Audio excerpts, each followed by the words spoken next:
What's good, my Kimmy? Welcome back to another lovely, beautiful, sexy, amazing video. The equally lovely, equally beautiful, equally sexy, and equally amazing lit. I already know what time it is.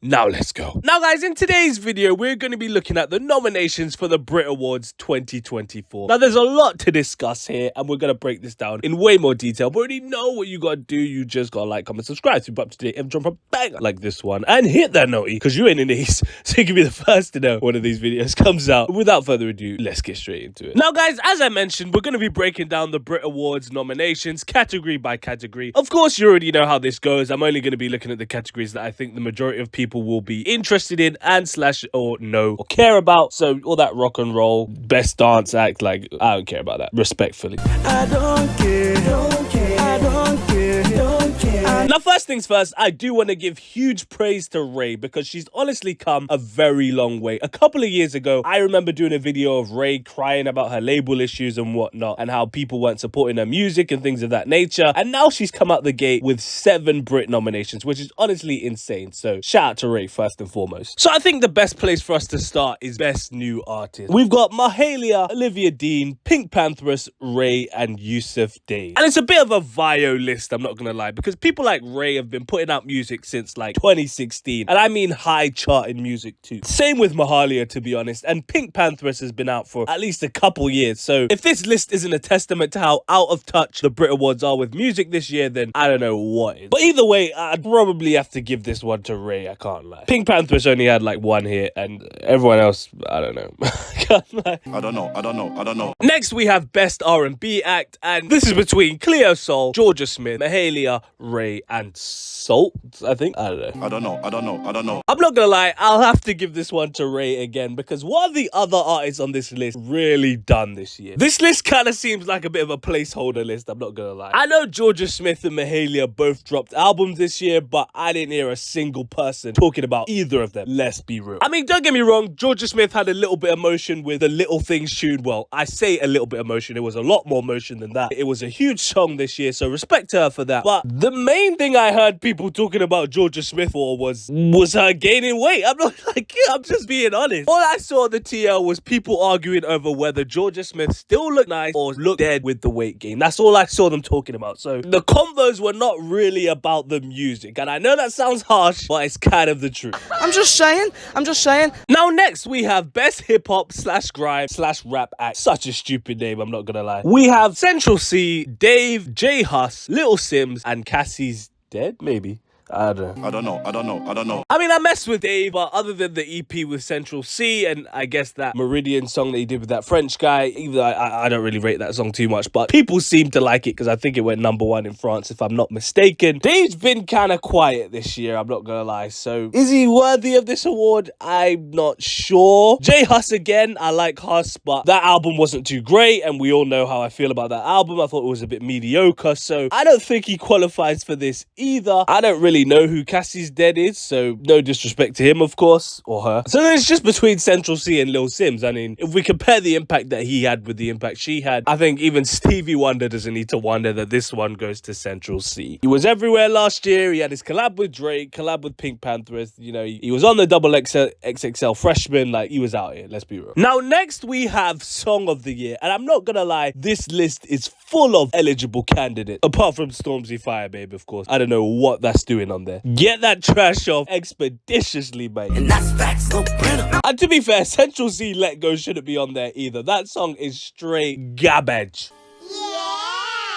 But yeah, the other options are Miracle, Prada, Dave and Century Sprinter, Dua Lipa Dance the Night, Ed Sheeran Eyes Closed, J Hus is Who Told You, Kenya Grace Strangers, Lewis Capaldi Wish You the Best, and you guys can see the rest. I don't really know why I'm reading them out, but you know what I mean. You a literate nigga, you can't read between the lines. To be honest, I think they gotta give this one to Sprinter, I can't lie. For what it's done for the culture, for the worldwide impact it's had, for the cosigns from everyone to J. Cole, to Kim Kardashian, it's just becoming a cultural moment in the UK. I think think it would be very wrong to not give this song the flowers it deserves. And now that I think about it, there's a lot more placeholder songs on this list as well, to be honest. Like that Ed Sheeran song, I forgot he even made that, and I'm sure he even forgot he made that himself. I can't lie, I haven't heard that song play anywhere. Now next we have international song. Again, another category with quite a few eligible candidates. I really can't predict the way this one could go. I kind of want them to give it to SZA for Kill Bill. However, I'm predicting that they'll probably give it to Miley Cyrus for Flowers, because I believe that song was #1 in the UK for time. And let's be real, there's certain people who run the Brit Awards that kind of song is like their bread and butter. So I mean, that Meghan Trainor song,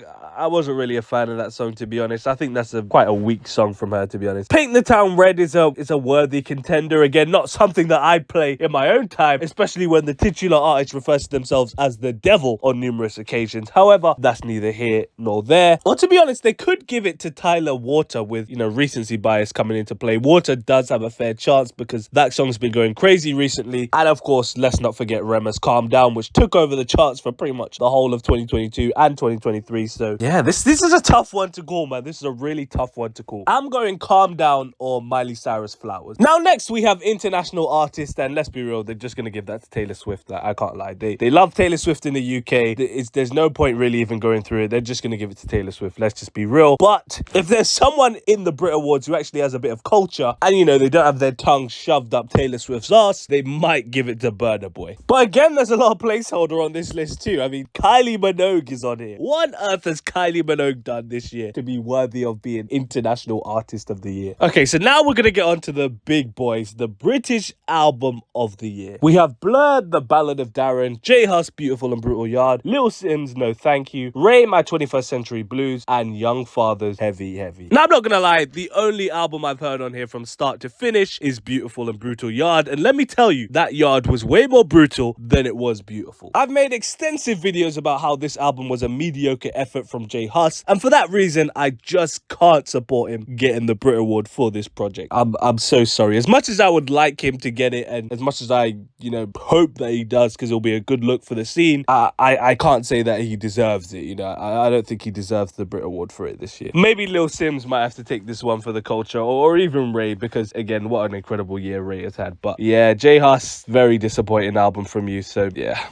And those other two, I have no idea who they are. So now finally we have to do Artist of the Year, and again there's a lot of filler in this list. I mean, are we really putting Jessie Ware and Central C in the same category? Are we really putting Arlo Parks and J Hus in the same category? Like, no disrespect to these two people, but come on now, like, let's be real. And I don't like it when the Brit Awards does it to you smaller artists, because it just makes me have to violate, and I don't want to do that. But come on, like, what are they thinking? I'm not gonna lie, I think we have to give this one to Central C. We just have to. He's just been out here this year more than anyone else. Now, I do think that it's a bit perturbed to give someone Artist of the Year who hasn't dropped a body of work to back it. So, but then again, you know how I feel about J Hus and the album that he dropped. So I think if we include that metric into this consideration, then probably have to give it to Ray, because again, crazy year, featured on multiple hit songs, got her own body of work to back up the claim. I guess Dave would be a worthy contender too, but I don't know, I just feel like when you give a Dave Artist of the Year, it's when he's got a body of work to back it up. He's only been on like 2 singles plus the EP with Sench. I think we just need a bit more than that. But yeah, that is my reaction and predictions for the Brit Awards 2024. Will there be some mistakes? Yes. Will people get snubbed? Yes. It's all part of the process, ladies and gentlemen. So don't take anything to heart. But in the words of anyone, it's a bit of a sticky one still. But let me know if you think about this in the comment section down below. Do you agree with my reactions / predictions? Do you think I'm talking absolute whack? Let me know in the comment section down below. Don't forget to like, comment, subscribe. On the road to 2,000 subs, you already know what time is. You follow my personal IG at theomalittyent. If you care about what I do, I'm not making these bangers for you. I post updates on Twitter as well, so you might as well follow me on else. I post updates on Twitter as well, so you might as well follow me on there. Because what else are you doing for life? Absolutely nothing, mate. I bet. Peace. Oh, you ain't know I could sing.